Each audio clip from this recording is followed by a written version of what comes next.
teacher. Oh, some call him master. Some call him Elijah. Oh, one of the prophets, but I call him Jesus. Oh, I call him Jesus. Yes. Oh, I call him Jesus. He's the Son of God. Hallelujah. Oh, I call him Jesus. Yes, I call him Jesus. Oh, I call him Jesus. He's the Son of God. Hallelujah. Shalom. Shalom, my people. Shalom, blessings. I bring you good news today in the name of Jesus. Amen. I am so super excited about today's topic, today's encouragement. And I'm trusting the Lord that you will open your heart to receive what the Lord has for us today. Some call him teacher, some call him master, some call him Elijah, some say one of the prophets. Jesus asked his disciples, who do men say that I am? And I'm going to go to the Father himself. Who do men say that I am? Who do you say that Jesus is? You know, I was just thinking, like I always think, when you go through the scriptures in the Old Testament, you're going to see where people were calling God based on their experiences with God. But I'm thinking, God cannot be contained. God cannot be bottled. God is too big for us to limit him to Abraham's experience with him, Jeremiah's experience with him, David's experience with him. So I began to say, what did God say about himself? And it occurred to me that all these things, all these characteristics of God that men experienced, and they saw God in that light, God never mentioned himself as any of those. Why? Because he is not any of those. He is more than all we love to call him. You know, some people will love to call him Jehovah Rapha because we just love that. Some people would love to call him Jehovah Sikeno because we just love that it's our righteousness. Some people would love to call him, the one that they call him that I do not agree on in any way is Jehovah waiting. What's that thing? Jehovah Jireh. Because if you look at that scripture, he doesn't say that. So I'm not going to mention that. Some people would like to call him El Shaddai, the all-breasted one, the all-sufficient one. Yes, but sometimes it's not enough for somebody to tell you who you are. Who are you going to introduce yourself as? We should not base our knowledge of God, of who God is, on what Abraham experienced, on what Moses experienced, on what David experienced. And that's why Jesus asked that question. Who do men say that I am? So listen, who does David say that God was? Who did Jeremiah say that God was? Who did Abraham say that God was? Who did Moses say that God was? All these people, because of who did Gideon say that God was? All these people encountered a side of God. But God is much more than all of that. And so I bring to you today the God that is I am. The God that is I am. That he can be anything in any situation for you. that he is not limited to Moses' experience. He's not limited to David's experience. He's not limited to Gideon's experience. He's not limited to Abraham's experience. Yeah, Jesus said, before Abraham, I am. So it cannot be a God of only Abraham's time. Because before Abraham, Jesus said, I am. And it was so exciting and it's so interesting to me to know, how did God introduce himself? And it's wonderful that God introduced himself to Abraham. I love that. God introduced himself to Moses. I love that. And then Jesus introduced himself by the Spirit, because Jesus told Peter, he said, flesh and blood did not reveal this to him. So Jesus was revealed to Peter by the Spirit. So let us go in the scripture and look at all of this. And I understand that we have needs and we have wants. I just learned something about needs and wants. I love that. And he said, God will supply you. He said, may God supply you. And that's actually a prayer. Your needs and not really your wants. You may want something, but you may not really need it. I love that. So God does not deal with wants. That's another topic for another day. God is a God that specializes in need. Amen. So let's go back to the topic of today, which is introducing to us who God say about himself. And that's why I love the book of Revelation, because Revelation is it's just like, I don't even know what to say. This is Jesus now telling us, this is me. So we see Jesus now introducing himself. He said the revelation, I love that. I love the way the Revelation says, listen. I love Revelation. Listen to this. This is interesting. This is interesting. We're gonna go back home. We're going back to Abraham. We're going back to Abraham. The revelation of Jesus Christ, which God gave him to show to his servants what must soon take place. The key thing is the revelation of Jesus Christ. This is how Jesus was revealed to John the Beloved. And I love that. I love that. When he came to Abraham, though Abraham, listen, guys, listen. Should I go there? Should I take a break? Should I go there? Should I go there? Should I just drop a nugget? Should I go there? When God told Abraham to offer up Isaac, I don't want to go there. Let's just go to the things that it concerns us today, because that's a different topic. When God told Abraham to offer up Isaac, Abraham obeyed God, right? And because of what Abraham saw, because of what, I gotta do this, because of what Abraham saw, Abraham said, that was his experience, right? So Abraham said that on the mount of God it shall be seen.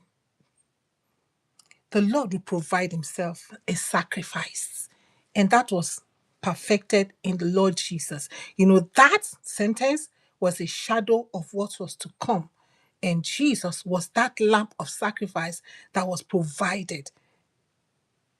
God did not want animal sacrifice, but he says, a body you are prepared for me. So we see that substance, we see that shadow in Abraham and Isaac's encounter with God, and then we see Jesus encounter. That is Jesus hanging on the cross with a crown of thorn on his head. That is the substance of the shadow. That is exciting. So Abraham tagged God. So let me put a tag.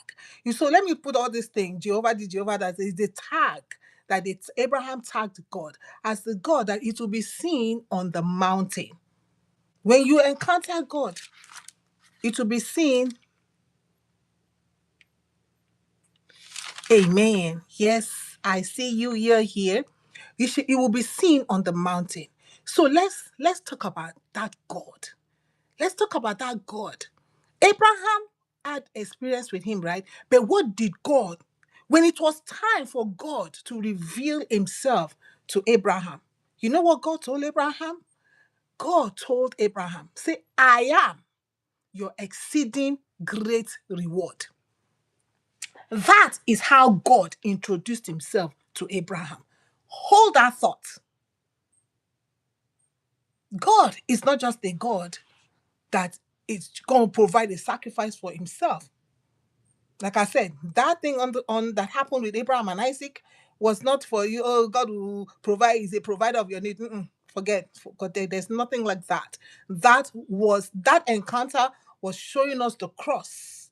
That encounter was showing us Jesus on the cross with the crown of thorn on his head. That had nothing to do with your supplying your needs, no, because the need was not supplied. No. What was supplied was a sacrificial lamb to take the place of Isaac. Because all have sinned, including Isaac. The wages of sin is death. Isaac will have died, but Jesus came.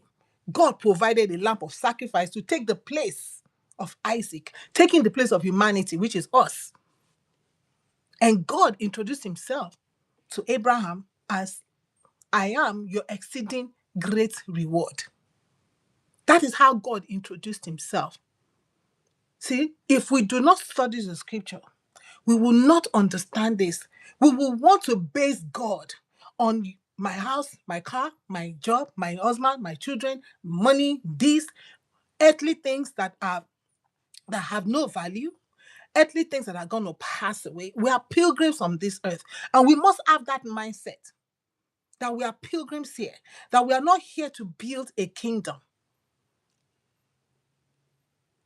I see you. We are not here to build a kingdom.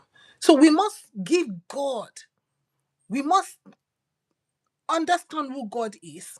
We must call him what he says. We must call him what he says about himself. I want us to look at the God that we serve. The God that we serve is greater than Jehovah, greater than Jehovah Sekeno, greater than Jehovah Jireh, greater than Jehovah all the wonderful, I mean, these things are wonderful experiences that people had. Jehovah Rapha, he's greater than all of that.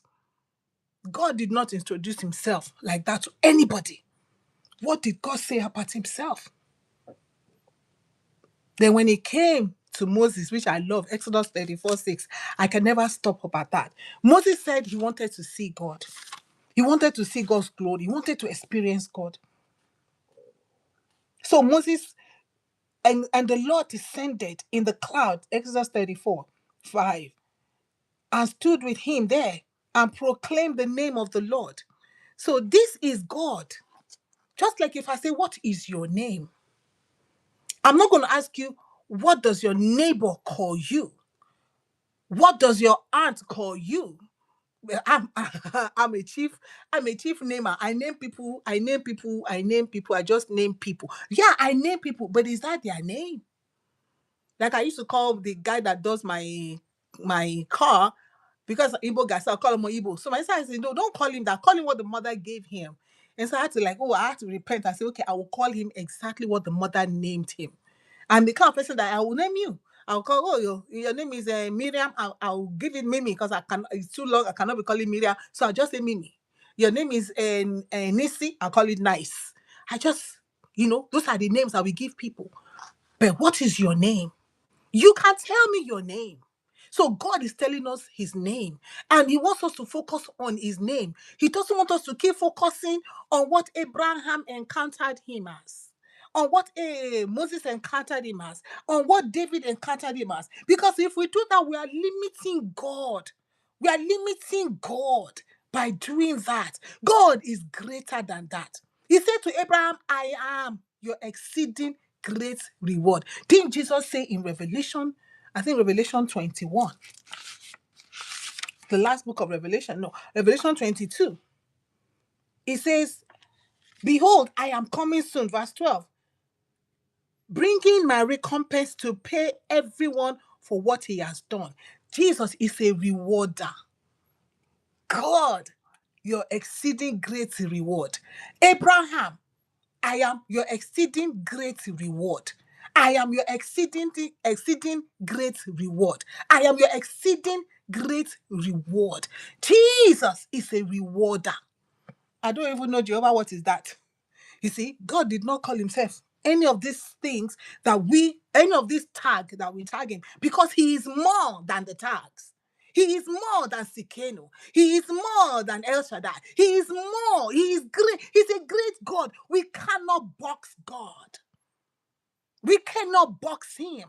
We should remove the box. Take the limits of the God that we serve. We got to take the limits of this God. I say, okay, God, how did you call yourself? Can I even search and say, God, what did you say about yourself?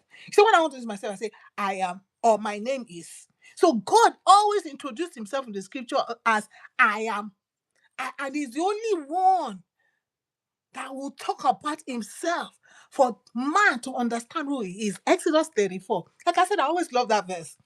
This is God to Moses.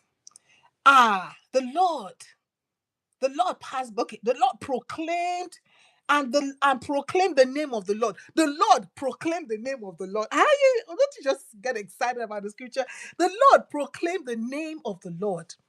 And he said, passed before him and proclaimed, the Lord, the Lord, the Lord, the Lord, Adonai, Adonai, a God merciful and gracious, slow to anger, and abounding in steadfast love and faithfulness, keeping steadfast love for thousands, forgiving iniquity and transgression and sin, but who will by no means clear the guilty, visiting the iniquity of the fathers upon the children and the children's children to the third and the fourth generation. This is God saying, this is who I am.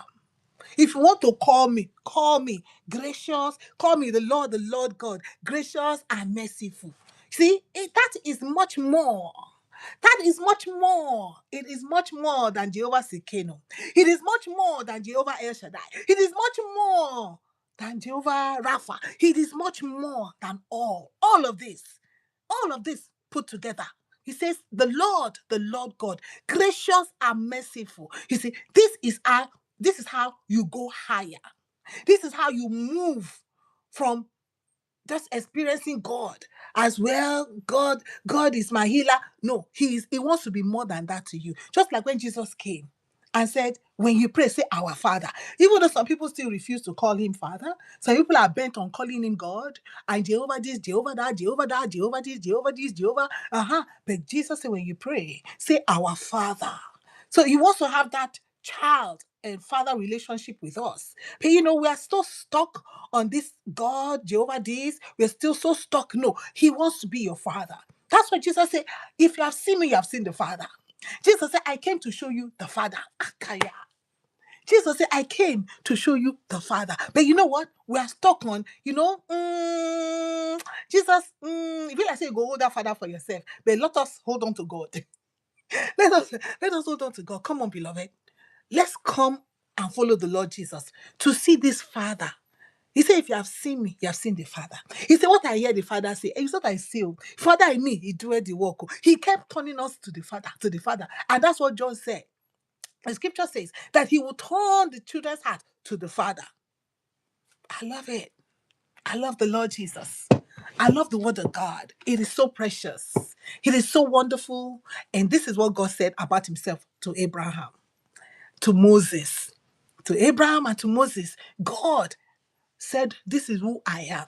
Moses, go and tell the elders of Israel, I am that I am. I've sent you. That is his name.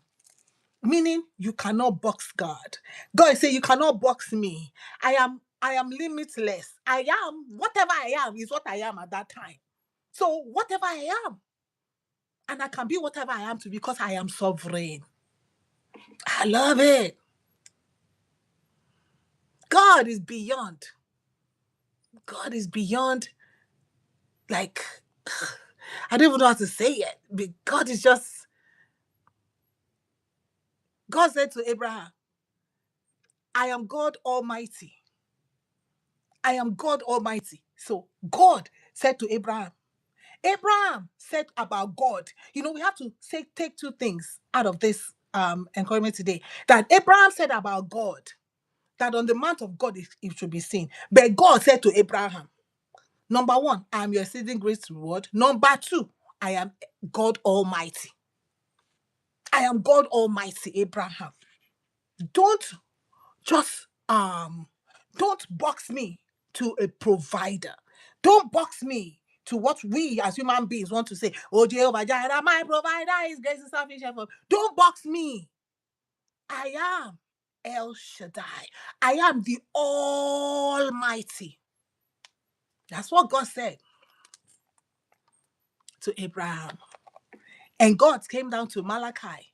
He says, I am the Lord, I change not. So this is God introducing himself. This is God proclaiming concerning himself. What do you know about God? What do you know about God? God said to Isaiah in Isaiah 45, he says, I am God and there is none like me. There is none else but me. I love this one. In Isaiah 44:6. I love it because I see it in Revelation. And so I'm super excited. I'm super excited with this one. He says, I am the first. I am the last. You know what I love about that? That you see in Revelation 22. Jesus said it. He said it. Matthew 16:27. Oh, beloved, encouragement is going on today. I hope somebody will jump on this.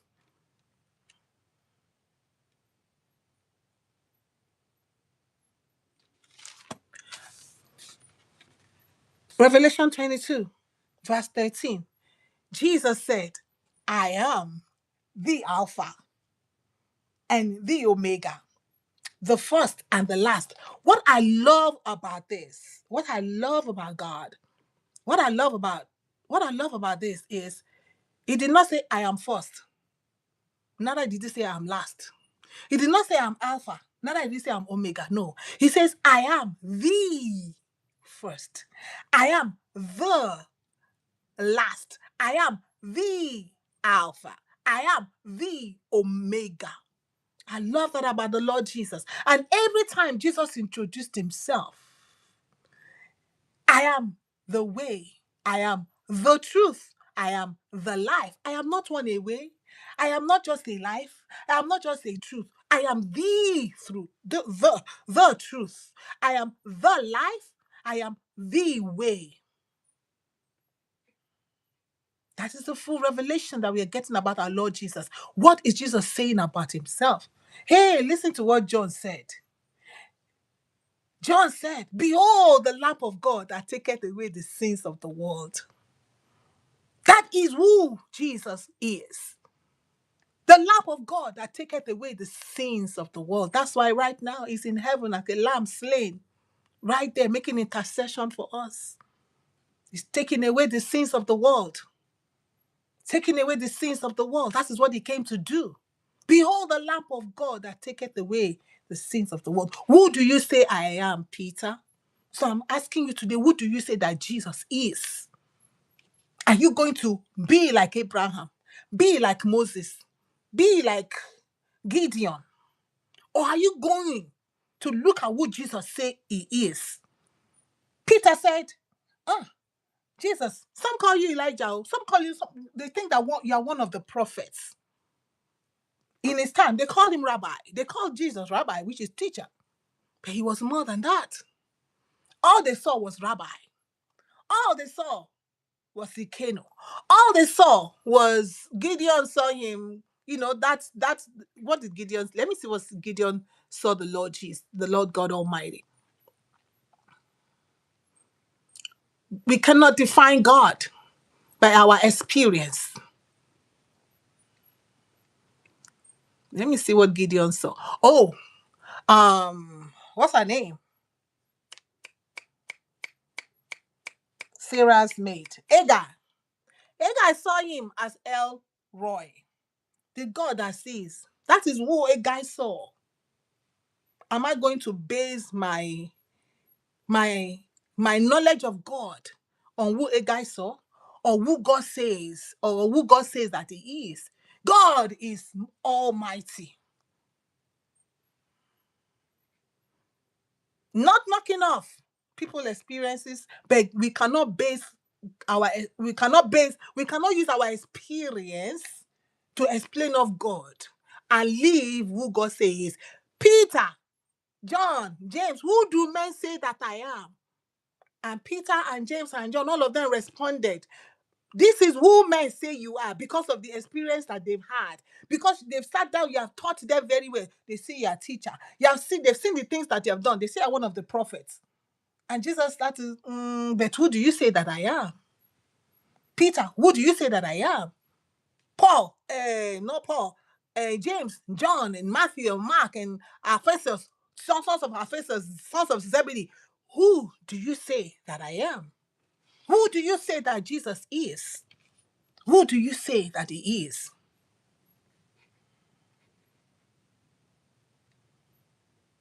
Ezekiel saw him.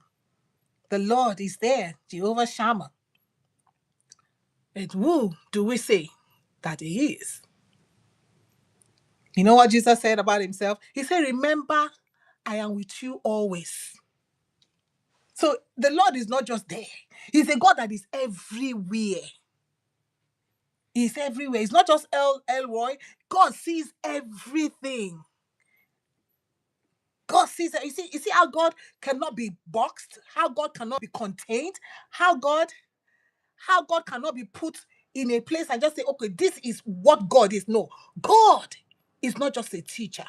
Jesus is not just a teacher. Jesus is not just a prophet. The angel said to Moses, to Mary and Joseph, you will have a child. You will call his name Jesus, for he will deliver his people from their sins. So, looking at Jesus as just teacher, we're not doing him what is, we're not calling him, I should talk in Patwa. Yeah, Jerome, I should talk in Patwa. Not today. I should talk in Patwa, right? Oh my goodness. So looking at Jesus as just a teacher. Jesus is not just a teacher. You hear me? That was one of his character. You know, when the disciples of John came to Jesus, Jesus said, go and tell John, the blind see, the lame walk, the dead is raised, the poor got the message preached to them. See, you look at the whole. So he's not just focusing on the earthly things, but he said the poor got the message preached to them. You know, let's not make God. Oh, because some people are like that. Well, I came to this church. I've been waiting God for children. This is my 20th year. This is I've been waiting to marry. This is my 10 years. This is this. Oh, it's not working. God is not working. God is not working because you are bottling God. God is not working because you have been made to believe, Jehovah Jireh, the Lord will supply your needs. If you come to the Lord Jesus, all your needs will be met. He's a liar. He's a liar. He's a liar. Paul said, I have learned to live in little and learning to live in much. There are times we will have little. What are you going to do? What are you going to do? You have to know God past Jehovah Jireh or Jireh. You have to know God as God, the Lord God, gracious and merciful. You have to know God past El Shaddai. The Lord God, gracious and merciful. So that even when that need is not met, you know that God is gracious and merciful. You know that God is almighty. You know that God sent the Lord Jesus Christ. You know all this. He says, I am that I am. You know that no matter what you're going through, even when you feel like, see, God is not seeing you right there, you know that God is not just there. God is over there to where your enemies are. He says they will gather. But because their gathering is not of the Lord will scatter them. Their gathering will be scattered. So the Lord is not just with you. Where your enemy is, God is there. Because he's everywhere. God is everywhere. I love God. He's everywhere. Didn't the servant of the king tell him? He's like, Why we got a traitor? We got a traitor in our camp. Where the traitor come from? Where the traitor come from? Where the traitor did not come from? He said, King, you don't know. What you are saying in your bed chamber. What you are saying in the bed chamber. They are hearing it in Israel. There's a prophet there. That is the God that we serve. The God that we serve is not just where I am. He's also where my enemies are gathering. He's hearing their conversation. He's hearing their plotting. And he's making a way for me, even without me even knowing. So we cannot put God like a guy put God. A guy put God based on our limited knowledge. Oh, the Lord sees right there, a guy. But listen, God sees everything, y'all. He says, I am the Almighty. That's what he told Abraham. I am the Almighty. So sometimes we need to, some people have this. I have it in my house too. Here, Jehovah this, Jehovah that, Jehovah. But we have to look at again. What did God say about himself? I think I'm going to post it. What did God say about himself? I was trying to see that scripture on Abraham.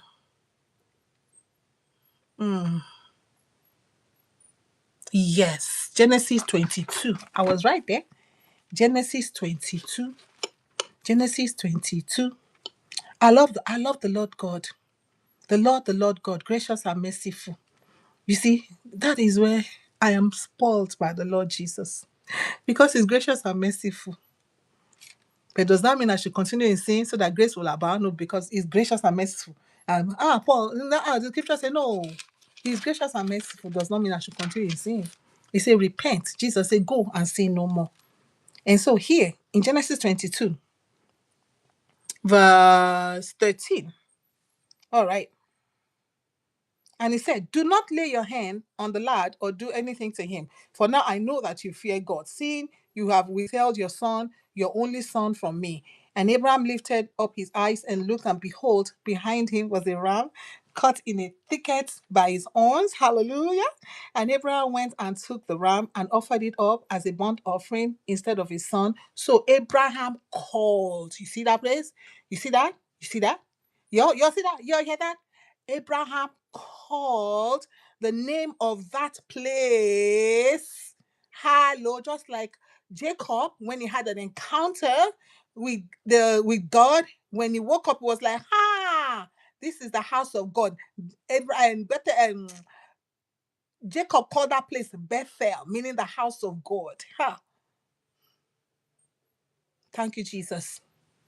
The Bible says, if you continue in me, if you abide in me, if you continue in me, my word abide in you. Say you will know the truth, and the truth that you know will make you free. So listen to this.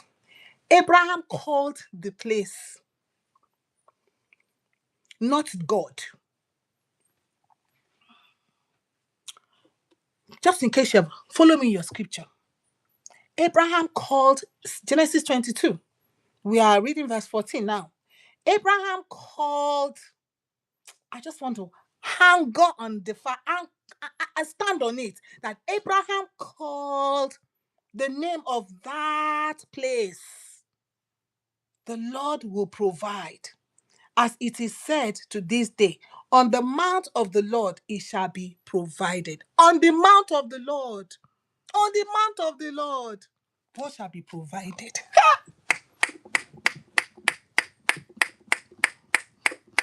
On the mount of the Lord, Jesus was hung on the cross with a crown of thorn on his head, the ram caught in the thicket.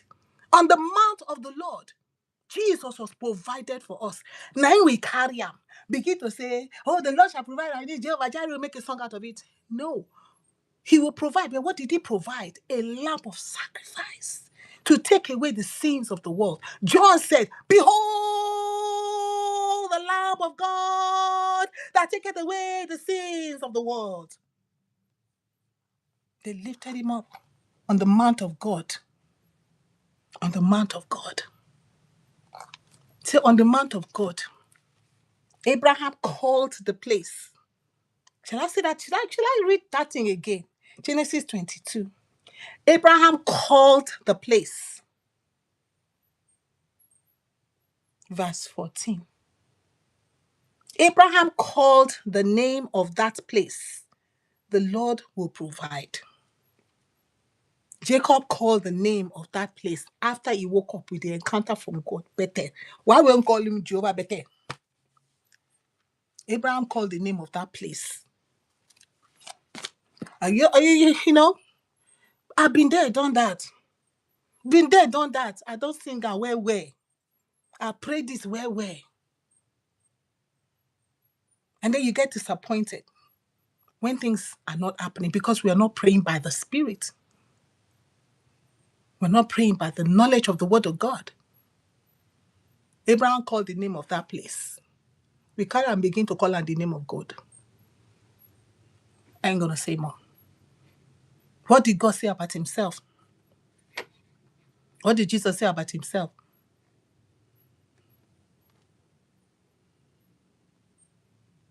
Let's see.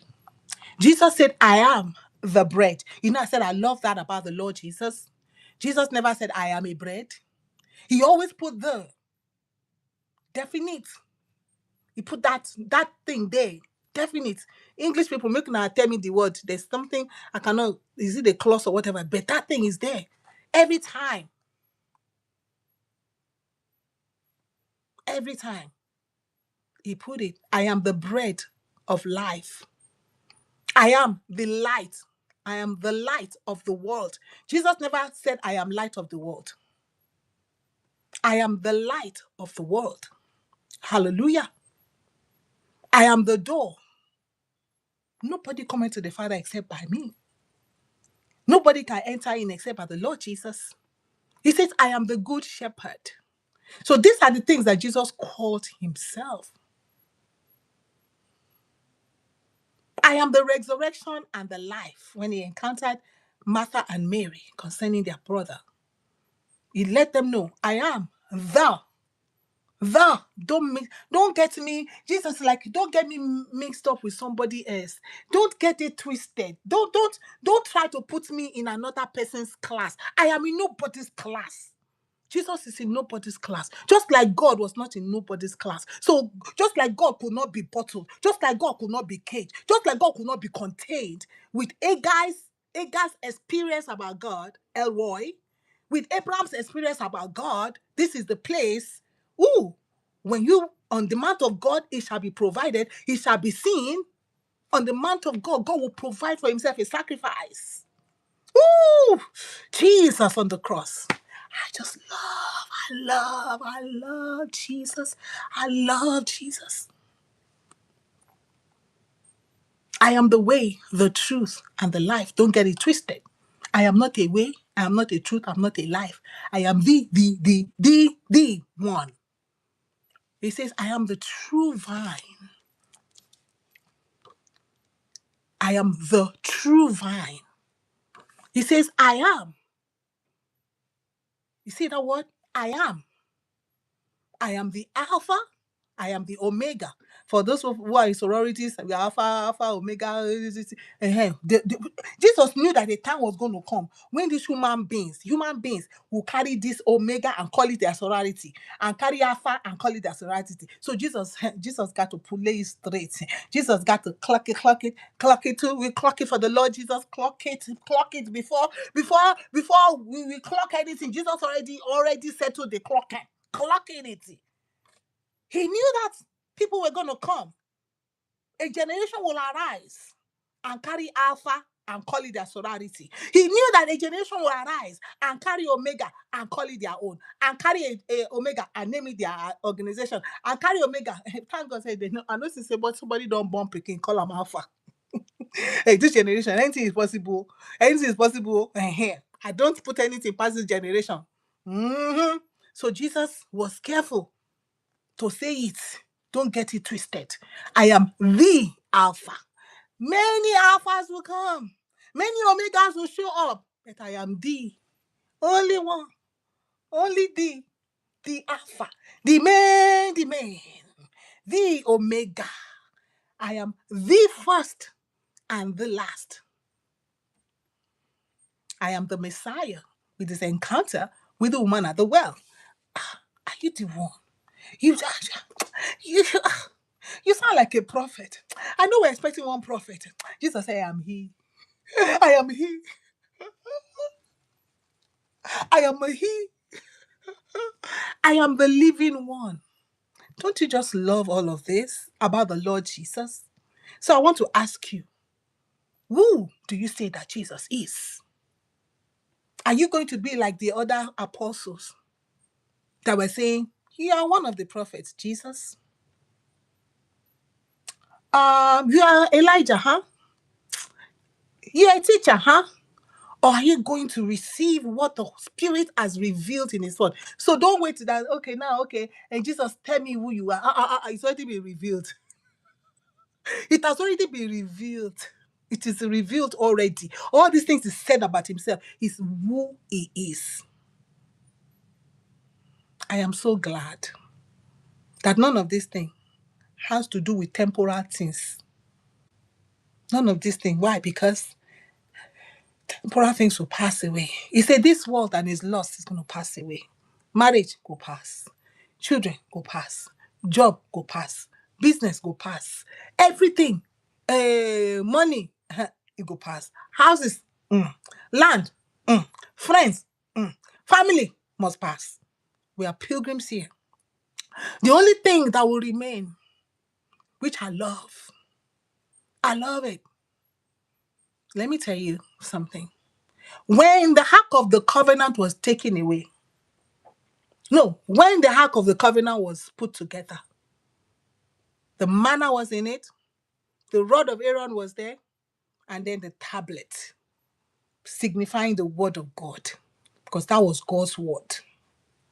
When the Ark was taken away, the Ark of God was taken away, and then eventually they found it and they got it. Do you know what was left in it? I love Jesus. I love Jesus. The manna was not there because manna must pass. The rod that budded was not there because authority, all this governor, king, prophet, apostle, everybody must to pass. Everybody must pass. The only thing that was left in the ark was the 10 commandments. Only the word of God to stand. And that's why the scripture says that forever, O Lord, thy word is settled in heaven. And let me tell you something that is very interesting here too. To go together with that on the Mount of Transfiguration, what happened when Jesus came and Elijah and Moses appeared? They were transfigured, right? And Peter, my dear Uncle Peter, Uncle Brethren Peter, Peter was a very, was it like a go-getter, was a go, let's do it, let's go. Peter was like, oh, let's do, was a do go, let's do talk. That's Peter. Oh, Peter. Peter was like, that's why Jesus said, go and tell Peter, feed my flock, Peter. Jesus told Peter, feed my lamb. There was assignment because Jesus knew Peter. Peter go go. Peter go go. Peter must go. When they was crucifying Jesus and they took Jesus away, who followed? Peter must go. Even though he denied Jesus, so better go. Peter must go. And so Peter was going to say, like, no, Jesus, let us build a tabernacle. Let us build tabernacle 3. He did not even think about himself. In our lives, we think about ourselves, right? Peter did not think about himself. So if you are here, today at work, I don't know what happened. And the Holy Spirit convicted me.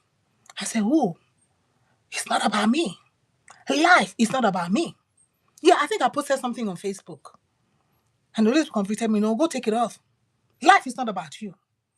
Life is not about you. I said, oh my God. I started repenting and I was crying. I said, God, thank you for letting me know that life is not about me.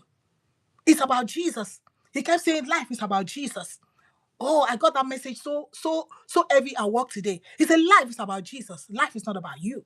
So don't be thinking about you. Because when you're thinking about you, you're going to think that people are offending you. But when you think about Jesus, offenses will pass away. Life is not about me. Peter was like, life is not about me. Life is about Jesus here, Moses here, Elijah here transfigured. Let's do those 3 tabernacle. And you open. Okay, you all sleep under the 300, whatever. You'll be all right. Peter was concentrating on the 3. But immediately Peter dropped that word. No now, Peter. Peter, no now. No now, Peter. Hey, cannot happen. 3 tabernacle for who? Push. Elijah, Moses, come on, get out of here. Jesus alone, when they opened their eyes, Jesus alone was standing. The word of God stands alone. Solo scriptura. Nothing stands with the word. Nothing stands with the word. No three tabernacle for the word. Three tabernacle for what? Three tabernacle for what? Peter, Peter had a good heart, but God had to establish it there, just like in the Ark of Covenant. Only the 10 Commandments was left inside. So only Jesus standing. Only Jesus must stand. Oh. Only Jesus must stand. What did Jesus say about himself? What did he call himself? Who do you say that Jesus is? Do not put God on the level of temporal things.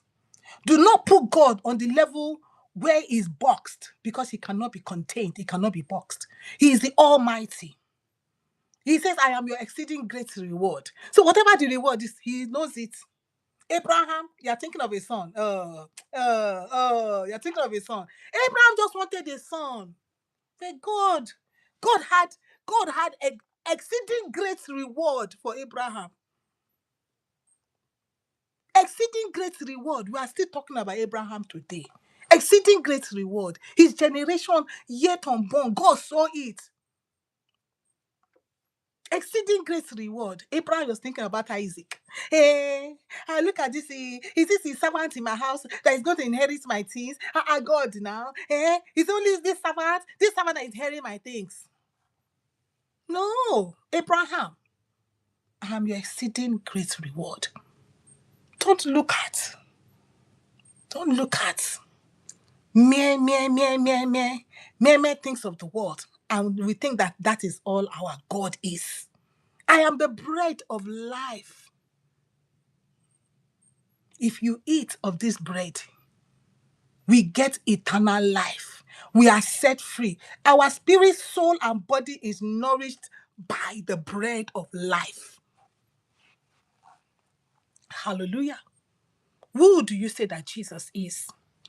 Just in case you don't know, I introduce Jesus to you afresh. I introduce Jesus to you by Jesus himself, introducing himself to you through his word. Just like Jesus told Peter, flesh and blood has not revealed it to you, but my Father that is in heaven revealed this to you. What was the revelation? To us, it's like, is that all? Is that all? Yeah, the Christ, the Son of the living God. Is that all? Yes. That is more than anything. Because whosoever believes in him will not perish, but have everlasting life.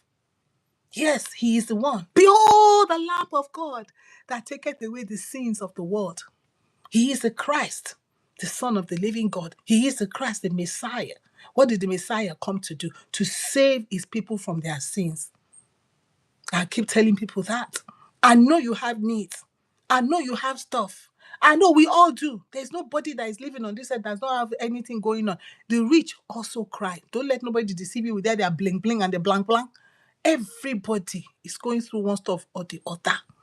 But God is greater than all the stuff that we're going through. And he wants us to understand that. When we take our focus off the stuff that we're going through and we focus on him, then we stand. Let me give you this one too. As a tip of the iceberg. Peter, Uncle Peter. Don't I love Peter? Don't I just love Uncle Peter? Peter, everybody else is in the boat too. Everybody else is in the boat with Peter. And here comes Jesus walking on the water. Peter is like, what? What's up? Jesus, is that you? If it is you, bid me come. And Jesus is calling us today too.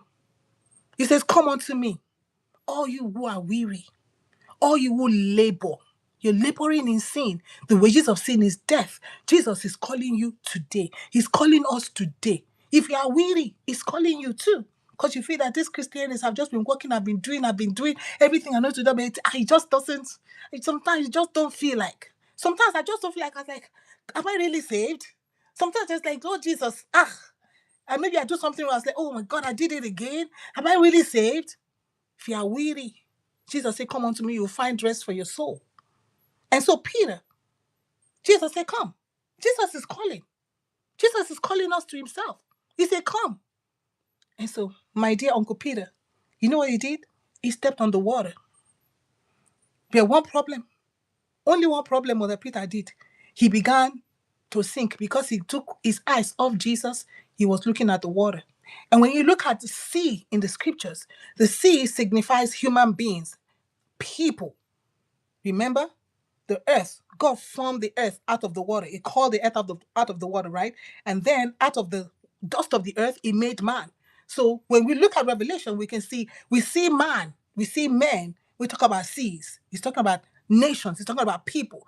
And so here is Peter. He took his eyes off Jesus and began to focus on people. When you take your eyes off Jesus and you focus on people, you will begin to sink.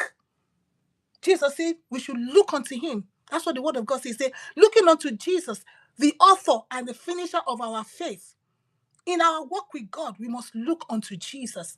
We cannot look unto other men to decide who Jesus is. Who do men say that I am? Peter, who do men say that I am?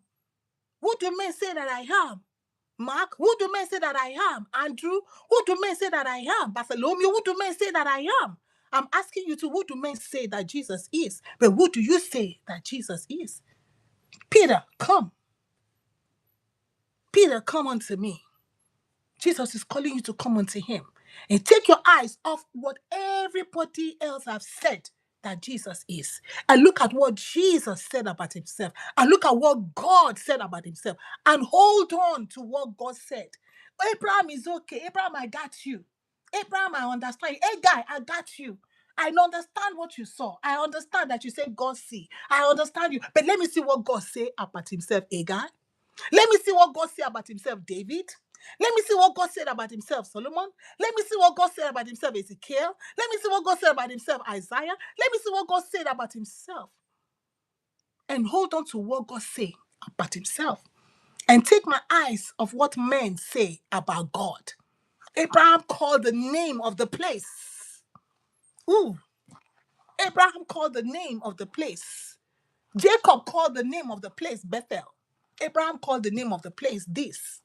Let's take our eyes off Abraham, take our eyes off of Jacob, take our eyes off of David, of Ezekiel, off of Isaiah, because none of these people told us to follow them. They had their experiences with God, but came to say, this is who I am, and this is who I am, and this is who I want to be to you. Peter, who do men say that I am? Peter, who do you say that I am? Who do you say that I am? Take your scriptures today and discover for yourself what Jesus says about himself. Mhm. Somebody called me of recent. I was trying to get information about the doctor. I said, no, you're talking to the wrong person, because me, I work for FBI. You cannot. He said, why are you making it so tough? I said, I cannot give you any information. He said, I said, find information for yourself. Oh, no. I said, I don't care what you're going to say. I said, I learned from the best. I said, go and get the information for yourself. And while we were talking, I said, the doctor said, why are you asking me information? No, go. So she Googled, and she's telling me what. I said, but you see, you found the information for yourself. It's easier for you to find it for yourself. In this age and hour, you can find out what God say about himself by picking up your scripture and reading it yourself. Do not wait for people to tell you who God is. Peter looked on the water, took his eyes off Jesus, and he began to sink. Do not take your eyes off of Jesus. Keep your eyes stayed on him. Keep your eyes. Jesus said, if you continue, Jesus turned to the Jews that believed in him. I said, if you continue in me, meaning the Jews that believed in me, he said, you believe in God. The Jews believed in God, right? But the problem was to believe in this Messiah, this radical, this Jesus, Jesus, So, but some Jews believed in him. And so Jesus turned to them, to the Jews that believed in him. He says, if you continue in me, you will know the truth. The truth will make you free. You need to know the truth about the Lord Jesus. Only if we continue in him. How do you continue in the Lord Jesus? The scripture says in Joshua, this book of the law, let it not depart from your mouth. Meditate upon it day and night. I think in Genesis, no. It was saying that when you sleep, talk about it. When you're sitting down with your family, talk about it. When you're walking, talk about it. Sometimes when I'm talking, why do you have to talk about Jesus? I say, what is you want me to talk about? I'm just following the scripture. Say, when I'm walking, talk about it. When you're sitting, talk about it. When you're sleeping, talk about it. But how much of Jesus do you talk about even in your home? How much of Jesus do you talk about with your children? How much of Jesus you talk about with your spouse? Or you talk about everything that's going on in society, Iran war, Iraqi war, Boko Haram, all these things. You will talk about this. How much of Jesus do you talk about every day? The scripture says that when we sit, talk about him. When we walk on the road, talk about him. When we lay down, talk about it. Talk about the scripture. Talk about the Lord Jesus. So it may sound strange to some people, like, oh, you're just Jesus, Jesus, Jesus. What else wrong to be? I was made and created and saved and washed in his blood. He forgets my sins. Hallelujah. Amen. So I gotta talk about him. I gotta pump him up. Talk about him. Talk about him. Think about him. Meditate on the word day and night, which I'm not even doing enough. I'm not even talking enough like I should be talking about the Lord Jesus. And I talk about Jesus is Lord. And somebody get annoyed. I say praise the Lord. And they say they start at work, I just say praise the Lord. They have no but to accept that. Yeah. I say, well, Jesus is Lord. Whatever the situation, Jesus is Lord. Is that not true? Whatever the situation, Jesus is Lord. Whatever, Jesus is Lord. He is Lord. You can be angry for that. That's your business. But Jesus is Lord. If there's storm, Jesus is Lord. No storm, Jesus is Lord. There's famine, Jesus is Lord. No famine, Jesus is Lord. Sickness, Jesus is Lord. No sickness, Jesus is Lord. If there's whatever it is, you have money in your bank account, Jesus is Lord. There's no money there, Jesus is still Lord. Jesus is Lord, and I say, praise the Lord. The Bible says we should give thanks in all things, give thanks. So you're sick in your body, praise the Lord. You're not sick, praise the Lord. You have food to eat, praise the Lord. You don't have food to eat, praise the Lord. I say, come and eat. You want to eat, praise the Lord. I say, come and you don't want to eat, praise the Lord. You know, honey. It's praise the Lord, praise the Lord, praise the Lord. And Jesus is Lord all the way. So let's go back. Search the scripture. Search the scripture and find out who Jesus say he is to you. That's it. The Spirit have already revealed him. This is Revelation chapter 1. Let me read out. It says, the revelation of Jesus Christ, which God gave him to show. It's already been revealed. Don't be waiting for that silent voice. I'm waiting for that. No, no, no, no. It's already been revealed. I am the bread of life. I am the way to truth and the life. I am the true vine. I am Messiah. I am the light of the world. Revealed. I am the living one. Revealed. I am the restoration of the life. Revealed. I am the Alpha. I'm the Omega. I am the good shepherd. Revealed. Come on. Come on, people. Some call him Elijah. Some call him the prophet. But I call him Jesus, the Son of God. Oh, Jesus, Jesus, Jesus, Jesus. Oh, Jesus, Jesus is the Son of God. God bless you. And may the Lord continue to help us as we continue to just know him for ourselves. As we continue to follow him, may we find rest for our souls. Amen. Shalom.